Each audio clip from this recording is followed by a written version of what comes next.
हम्म। नमस्कार, राम राम, राधे राधे, जय हिंद दोस्तों। आइए इतिहास के सेशन को मैं आगे कंटिन्यू करता हूं और लाइव सेशन जो हमारा प्रारंभ हो चुका है, सभी लोग अपने अपने ग्रुपों में दोस्तों के नंबर पर सेंड कर दिए लिंक, जिससे ज्यादा से ज्यादा लोग कनेक्ट हो सकें। और आज जो प्रारंभ होगा वो हम लोग जो आधुनिक भारत का इतिहास, प्राचीन भारत का इतिहास पढ़ा रहे थे, उसके जानने के स्रोत, भारत के प्राचीन इतिहास के जानने के स्रोत के बारे में हम लोग चर्चा कर रहे थे। उसी को आगे कंटिन्यू करते हुए हम लोगों ने ऋग्वेद के बारे में पढ़ लिया था।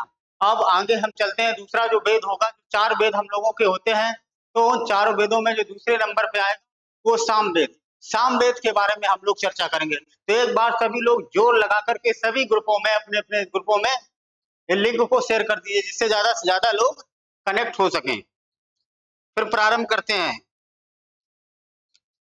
एक बार सभी लोग अपने अपने ग्रुपों में शेयर कर दीजिए।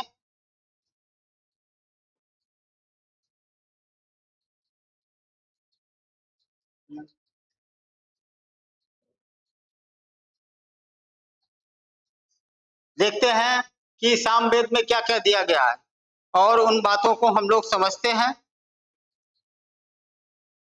ये किस प्रकार का वेद था, इसमें क्या क्या दिया गया, इसके बारे में हम लोग जानते हैं।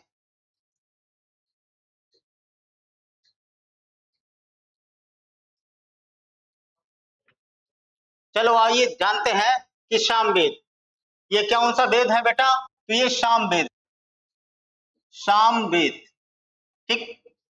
ये एक ऐसा वेद है बेटा जो गद्य और पद्य दोनों में लिखा गया और दोनों में पढ़ा जाता है, गद्य में भी और पद्य में भी, यानी कि कविता के माध्यम से भी और लिखने वाला गद्य में भी, ये दोनों में काम आता है। गद्य और पद्य में भी ये काम आता है। ये लिखा देखो, गाए जा सकने वाला ऋचाओं का संकलन है, यानी कि इसे क्या कहा जाता है, भारतीय संगीत का जनक। भारतीय संगीत का जनक किस वेद को कहा जाता है, तो भारतीय संगीत का जनक किस वेद को कहा जाएगा, तो ये सामवेद को। किसे कहा जाता है, सामवेद को। बेटा याद रखना, सामवेद को भारतीय संगीत का जनक कहा जाता है। यहीं से निकलेगा सारे काम आपा। देखो, पाठकर्ता कौन होते हैं, रीडर कौन होते हैं, तो उत्कृष्ट कहलाते हैं। उसके बाद वैदिक कर्म कांड के नियमों का संकलन है।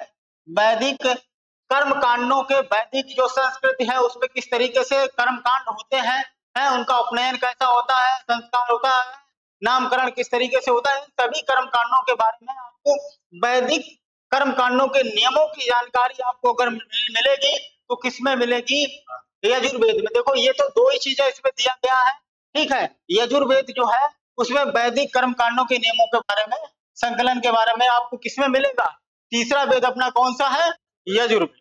आइए आगे क्या दिया गया है, इसके पाठकर्ता को आयुर्वेद कहा जाता है। यह विशेषता एक गद्य और पद्य दोनों में लिखा गया है, ठीक। आगे चलते हैं, आगे चलते हैं अथर्ववेद। अथर्ववेद के बारे में हम लोग जानेंगे। देखिएगा अथर्ववेद में क्या दिया गया है। अथर्ववेद यह सबसे आखिर में, यानी कि अंतिम में, सबसे आखिरी में, यह सबसे नवीनतम वेद कौन सा है, तो ये बेटा कौन सा है, अथर्ववेद। कौन सा है, अथर्ववेद। अथर्ववेद है ये सबसे नवीनतम वेद। या सबसे अंतिम में, आखिर में कौन सा वेद लिखा गया है, तो ये अथर्ववेद लिखा गया, ठीक है। देखो किस तरीके से, सबसे प्राचीन वेद ऋग्वेद है। सबसे प्राचीन वेद कौन सा है, ऋग्वेद है। उसके बाद दूसरा कौन सा है, सामवेद है। सामवेद के बाद में तीसरा कौन सा है, यजुर्वेद। चौथा कौन सा है, अथर्ववेद। तो ये हमारे चार वेद हैं। कौन कौन से हैं, एक बार फिर से जान लेते हैं। ऋग्वेद, सामवेद, यजुर्वेद, अथर्ववेद, ये चार वेद हैं हमारे, चार, ठीक। चार वेद हमारे हैं। तो देखिएगा इसके रचयिता, ये किसके द्वारा रचित किया गया, लिखा किसके द्वारा गया, इसके बारे में। ये कौन से हैं, अथर्व ऋषि, अथर्वा ऋषि। अथर्वा ऋषि के द्वारा लिखा गया, इसी वजह से इसका नाम क्या पड़ जाता है, अथर्ववेद। कौन सा वेद, अथर्ववेद, ठीक है। इसमें क्या क्या जानकारियां मिलती हैं, तो बेटा क्या क्या जानकारियां मिलती हैं आपको मिलेंगी, रोग निवारक, ये सारी जानकारियां मिलेंगी।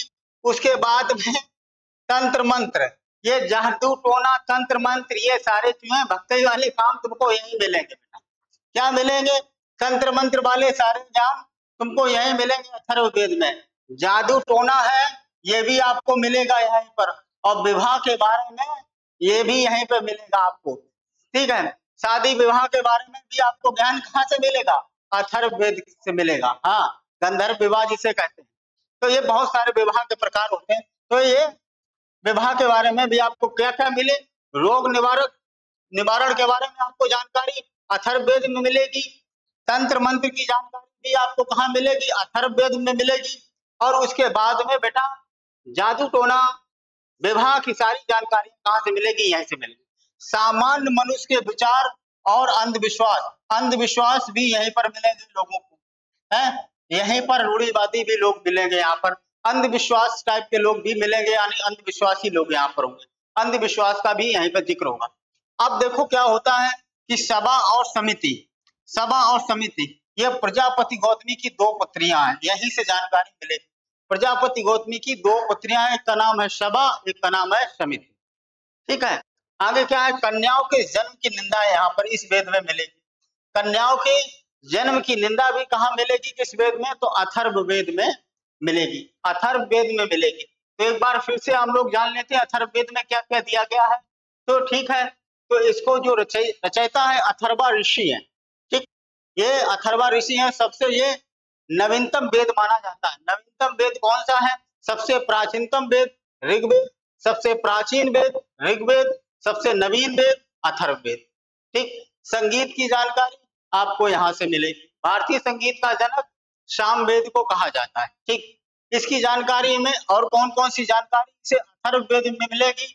तो रोग निवारक जानकारी आपको कहाँ मिलेगी? अथर्ववेद में। तंत्र मंत्र अथर्ववेद में। जादू टोना बेटा अथर्ववेद में। विवाह के सारे संबंधियों की जानकारी आपको किसमें मिलेगी? अथर्ववेद में मिलेगी। और देखिए सामान्य मनुष्य के विचार और विश्वास और अंधविश्वास, ये दोनों चीजें आपको मिलेंगी कहाँ पर? अथर्ववेद में मिलेंगी। सभा और समिति, ये दो प्रजापति की पुत्रियां हैं, यहीं पर आपको जानकारी यहाँ से मिलेगी। कन्याओं के जन्म की निंदा किस वेद में की गई है? तो अथर्ववेद में की गई। आइए आगे चलते।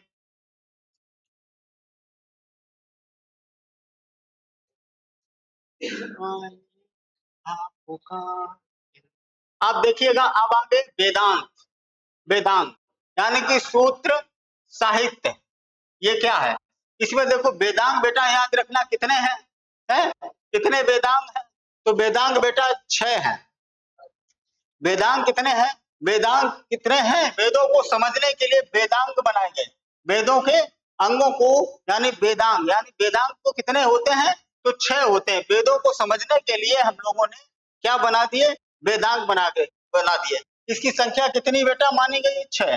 पहले क्या है? शिक्षा, वो शिक्षा मिलनी चाहिए जिससे उसका उच्चारण किया जाना चाहिए, उच्चारण हो बढ़िया से, ये शिक्षा होनी चाहिए। उसके बाद कल्प का मतलब उसकी रस्म और समारोह किस तरीके से होगा, रस्म कैसे अदा की जाएगी, है किस तरीके से रस्म अदा की जाएगी, संस्कार किस तरीके से होंगे, ये जानकारी। उसके बाद व्याकरण के उसके व्याकरण, वेदों के व्याकरण को समझना होगा। तो ये तीसरा क्या है? वेदांग में व्याकरण, निरुक्त, ये चीजें हैं, यानी कि शब्दों की उत्पत्ति किस प्रकार होती है, शब्दों की उत्पत्ति बेटा किस प्रकार होती है, इसकी जानकारी आपको कहाँ मिलेगी?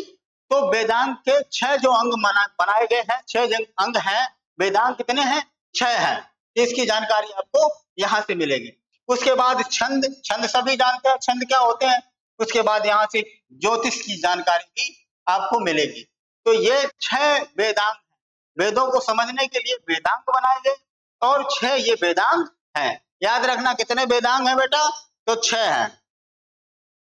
कितने वेदांग हैं? 6 हैं, ठीक है। हाँ, कितने हैं? 6 वेदांग हैं। आगे चलते हैं, समझते हैं आगे। पुराण देखिएगा भैया, पुराण क्या बात है, देखिएगा पुराण। तो पुराणों में देखो कि भारतीय इतिहास की कथाओं को भारतीय इतिहास की कथाओं का सबसे अच्छा क्रमबद्ध विवरण क्या कहलाता है? पुराण कहलाता है। पुराण भारतीय ऐतिहासिक कथाओं, जो भारत की ऐतिहासिक कथाएं हैं, रामायण है, महाभारत है महाभारत, ये सभी ऐतिहासिक जो कथाएं हैं उनका क्रमबद्ध तरीके से विवरण करना क्या कहलाता है? पुराण कहलाता है। इसके देखो रचयिता कौन है? तो लोमहर्ष या उसके पुत्र उग्रश्रवा, ये इसके क्या है? रचयिता।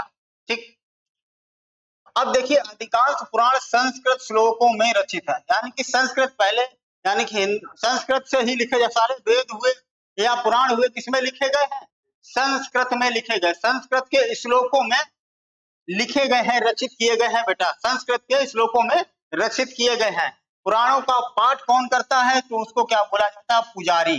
क्या बोला जाता है? पुजारी। हाँ, पुजारी बोला जाता है। ठीक, उसके बाद आगे क्या है कि स्त्री और शूद्र को इनके पाठ की अनुमति नहीं दी गई, या तो स्त्री इस पाठ को नहीं पढ़ेगा, है स्त्री इसके पाठ को नहीं पढ़ेगा, और ना ही शूद्र, या दोनों लोगों को मना कर रखा गया है। किसे? स्त्री और शूद्र को, स्त्री और शूद्र को पढ़ने से मना किया गया। क्या? पुराणों को पढ़ने से मना किया गया। हालांकि उन्हें सुनने के लिए मना नहीं किया गया, आप सुन सकते हो मगर आप उसका पाठन नहीं कर सकते हो, पाठन नहीं कर सकते हो, सुन सकते हो।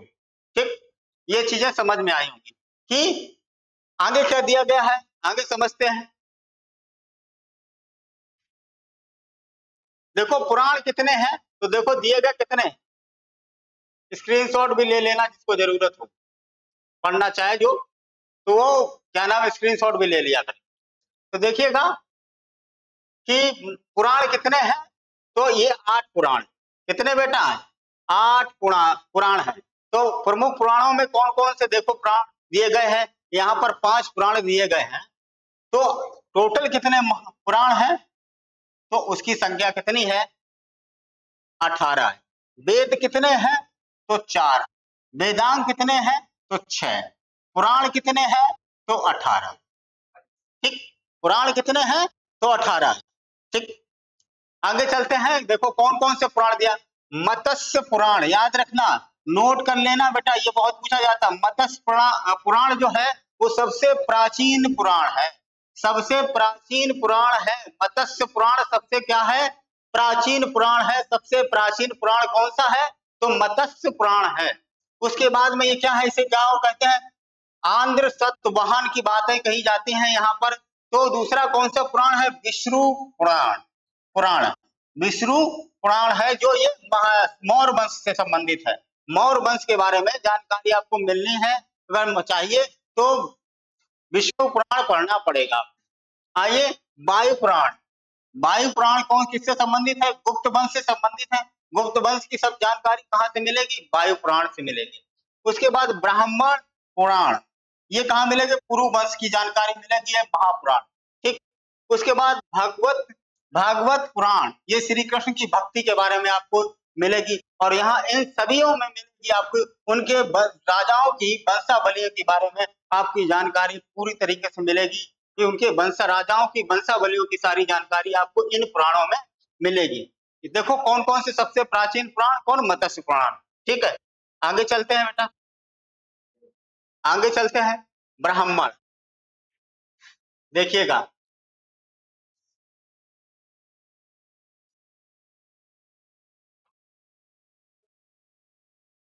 ब्राह्मण, देखिए यज्ञों और कर्मकांड के विधान, यज्ञों और कर्मकांड के जो विधान होते हैं उन्हें कौन करवाता है? ब्राह्मण। ठीक, तो प्रमुख ब्राह्मण ग्रंथ कौन से हैं? ब्राह्मण ग्रंथ कौन कौन से हैं प्रमुख? तो देखो 4 वेद दिए गए, चारों के कोई ना कोई संबंधित क्या होगा? ब्राह्मण होगा। उससे 4 वेद दिए गए हैं, चारों के कोई ना कोई क्या है? ब्राह्मण है। पूछा जाता है, अक्सर कर एग्जामों में पूछा जाता है, और अच्छे खासे यहाँ से क्वेश्चन निकल के आते हैं। ठीक है, तो देखो ऋग्वेद में क्या है? ऐतरेत्र ब्राह्मण, यानी संख्यानंद या कौशिकी ब्राह्मण, ये है। उसके बाद में शुक्ल यजुर्वेद में शतपथ ब्राह्मण, ये बहुत पूछा जाता है। यजुर्वेद में क्या है? शतपथ ब्राह्मण। कृष्ण यजुर्वेद में क्या है? तैत्तिरीय ब्राह्मण। इसके बाद में सामवेद में क्या है? पंचविश तांडव ब्राह्मण, संष्ट विश्व ब्राह्मण और समाविधान ब्राह्मण, वंश ब्राह्मण, ये बहुत सारे ब्राह्मण हैं। उसके बाद में है मंत्र ब्राह्मण, जैमिकी ब्राह्मण, ये भी यहाँ से पूछा जाता है कि सामवेद का कौन सा ब्राह्मण है, जैमिकीय ब्राह्मण। ठीक, अथर्ववेद में क्या है, गोपथ, अथर्ववेद में कौन सा है, गोपथ ब्राह्मण। ठीक, तो यहाँ पर क्या है कि शतपथ ब्राह्मण स्त्री और पुरुषों को क्या कहती थी, अर्धांगिनी है। स्त्री और शतपथ ब्राह्मण क्या है, स्त्री और पुरुषों की क्या है, अर्धांगिनी है। ठीक, आगे चलते,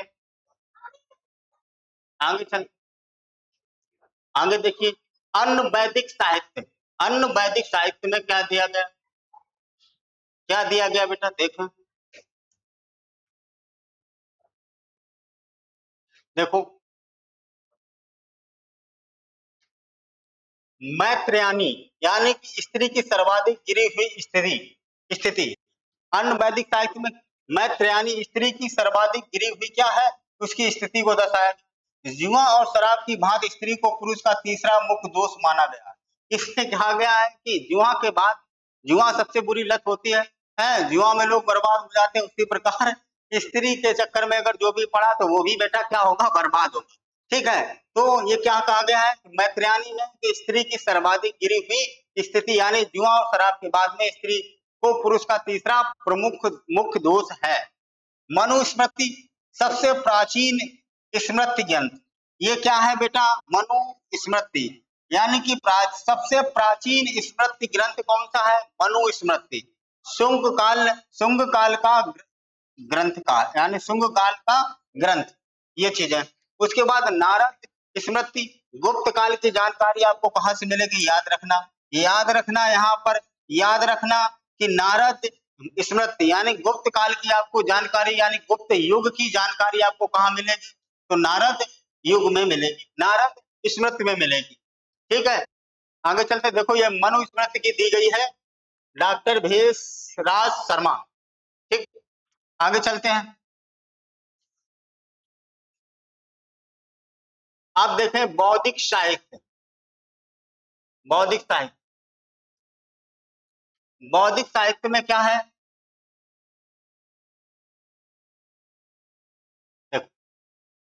बौद्धिक साहित्य को क्या कहते हैं, जातक, हाँ जातक, बुद्ध से पूर्व की जन्म की कहानी किसमें मिलेगी, तो बेटा जातक में मिलेगी, जातक, जातक में क्या मिलेगी, बुद्ध साहित्य की,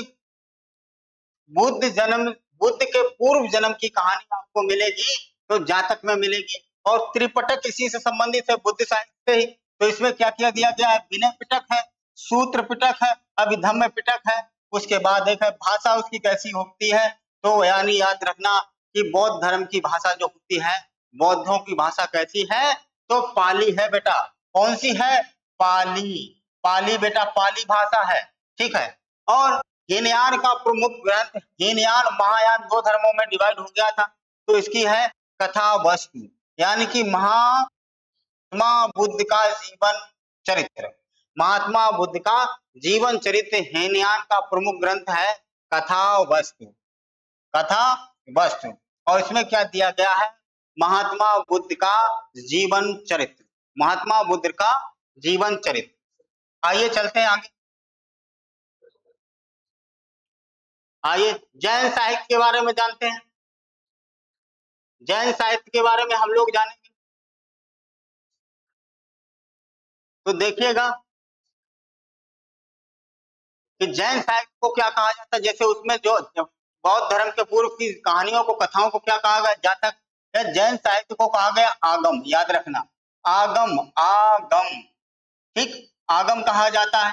ठीक, और इसकी प्रमुख जो साहित्य है, जैन धर्म से संबंधित जो साहित्य आपको मिलेगा वो उसमें मिलेगा, देखो भगवती सूत्र, कल्प सूत्र, दो में आपको प्रमुख साहित्य है, जो जैन धर्म का प्रमुख साहित्य है, दो में आपको डिवाइड करके मिलेगा, दो बुकों में मिलेगा, यानी कि दो ग्रंथों में मिलेगा। एक का नाम है भगवती सूत्र और एक का नाम है कल्प सूत्र, यानी कि स्वामी महावीर के जीवन कृत के बारे में जानकारी आपको मिलेगी। और कल्प सूत्र में जैन धर्म का प्रारंभिक इतिहास आपको मिलेगा, और इसी में जानकारी मिलेगी बेटा 12 अंगों की जानकारी, 12 अंगों की जानकारी आपको, 12 अंग, महाजनपदों में वाले 12 अंगों की जानकारी आपको यहाँ से मिलेगी। आइए आगे चलते हैं। ऐतिहासिक ग्रंथ देखिएगा, ऐतिहासिक ग्रंथ कौन कौन से हैं फटाफट देख लेते हैं हम लोग। ऐतिहासिक ग्रंथ,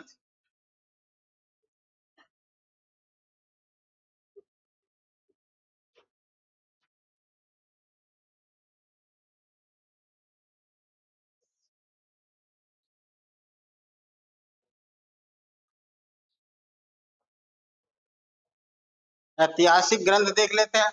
ये देखिए कि अर्थशास्त्र, अर्थशास्त्र को लिखा किसके द्वारा गया, तो विष्णुगुप्त के द्वारा। किसके द्वारा लिखा गया है, तो विष्णुगुप्त के द्वारा बेटा लिखा गया अर्थशास्त्र। इसके लेखक कौन है, इसी को बोला जाता है चाणक्य। गौतम है, चंद्रगुप्त मौर्य के दरबार में प्रधानमंत्री रहा। विष्णुगुप्त भी कहा जाता है बेटा, कौटिल्य भी कहा जाता है। अर्थशास्त्र नाम जरूर है मगर ये पुस्तक का संबंध शासन प्रशासन से है, राजनीति से। ठीक है, नाम उसका सिर्फ दिया गया अर्थशास्त्र, जबकि धन से उसका कोई लेना देना नहीं है। उसके बाद इसके विषय कौन सी जानकारी मिलेगी, मौर्यकालीन राजनीतिक, सामाजिक और आर्थिक स्थिति के बारे में आपको जानकारी यहाँ से मिलेगी। किस बुक में, अर्थशास्त्र में मिलेगी। ठीक, संरचना अधिग्रहण है, प्रकरण के हैं, प्रकरण पाठ कितने हैं, 180 है, और भाषा कैसी है बेटा, संस्कृत।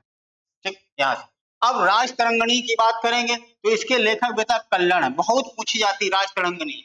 इसकी पुस्तक है कल्हड़ की है, कल्हड़ की राजतरंगिणी पुस्तक है। उसके बाद में आते हैं इसकी भाषा जो है, लैंग्वेज कैसी है, तो संस्कृत भाषा में ये पुस्तक लिखी गई। और इसमें क्या दिया गया है, तो कश्मीर का इतिहास, यानी कि राजाओं की वो सारी जानकारी आपको मिलेगी कश्मीर के राजाओं की। तो यार कश्मीर का इतिहास आपको जानना है तो किसे, राजतरंगिणी को पढ़ना पड़ेगा। ठीक है, संस्कृत साहित्य में ऐतिहासिक घटनाओं का क्रमबद्ध लिखने का प्रथम प्रयास, ठीक, इसमें किया गया था, तो ये राजतरंगिणी में किया गया, याद रहेगा। आगे चलते हैं, आगे चले। अब देखो, अब मध्यकालीन भारत के इतिहास को जानने के लिए कौन कौन सी चीजें आपको पढ़नी पड़ेंगी, क्या क्या इसमें मिलेगा।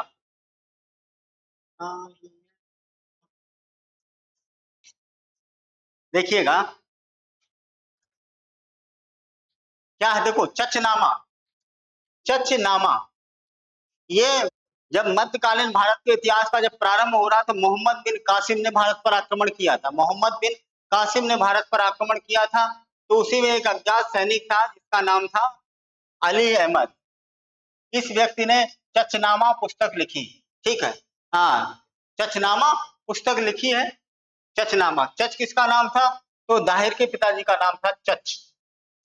देखो विषय क्या है कि अरबों की सिंध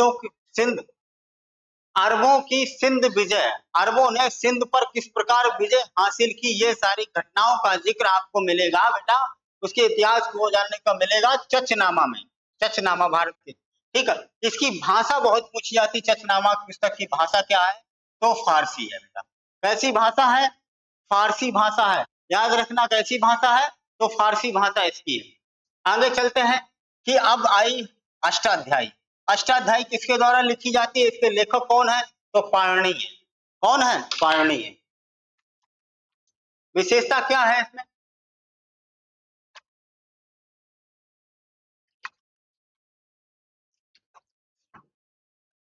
ये क्या है कि संस्कृत व्याकरण का प्रथम ग्रंथ, ये पूछा जाता है, याद रखना, नोट करके लिख लेना कि संस्कृत व्याकरण का प्रथम ग्रंथ कौन सा है, तो अष्टाध्यायी है। कौन सा ग्रंथ है, अष्टाध्यायी है, जो किसके द्वारा लिखा जाता, पाणिनि के द्वारा लिखा जाता। अब विषय इसमें सब्जेक्ट क्या मिलेगा आपको, मौर्यपुर और मौर्ययुगीन राजनीतिक व्यवस्था की जानकारी भी आपको यहीं से मिले। गार्गी संहिता, गार्गी संहिता इसके लेखक कौन है, तो कात्यायन है। कौन है, कात्यायन है, कात्यायन है। और विषय क्या है, यहाँ पर आपको ज्योतिषी के बारे में जानकारी मिलेगी और भारत पर होने वाला यमन आक्रमण की, भारत पर होने वाले यमन आक्रमण की जानकारी भी बेटा कहां से मिलेगी, तो गार्गी संहिता पर मिलेगी। ठीक, आगे चलें, आगे देखते हैं। अब महाभाष्य की बात करेंगे बेटा। महाभाष्य में क्या है?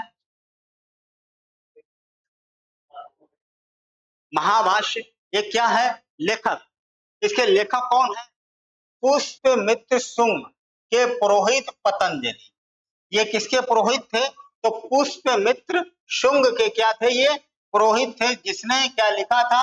महाभाष्य। यानी कि अष्टाध्यायी पर भी एक भाष्य लिखा गया, इसे का नाम पड़ गया क्या बेटा? महाभाष्य। क्या नाम पड़ा? महाभाष्य। ठीक है। विषय क्या है?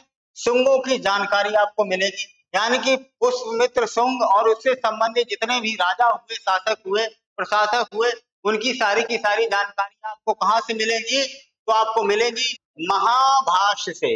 महाभाष्य से मिलेगी आपको। आगे चलिए, अब देखिए विदेशी यात्रियों का विवरण। विदेशी यात्रियों का विवरण कहां से आपको कैसे क्या होगा? तो सबसे पहले देखो यूनानी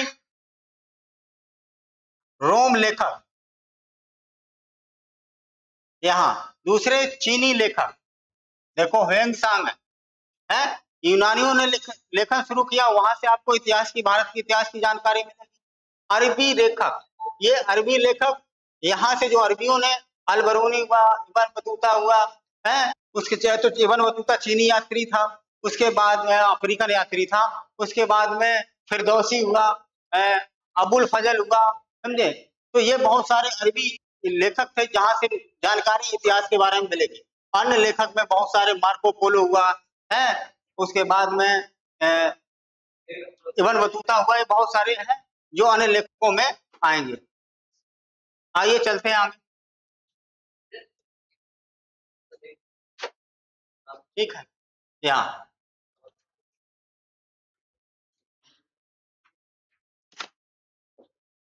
आज जो मैंने आप लोगों को पढ़ाया, मैं कल यहीं से, यानी यूनानी रोमन लेखक, यहाँ से हम लोग आप कल स्टार्ट फिर प्रारंभ करेंगे।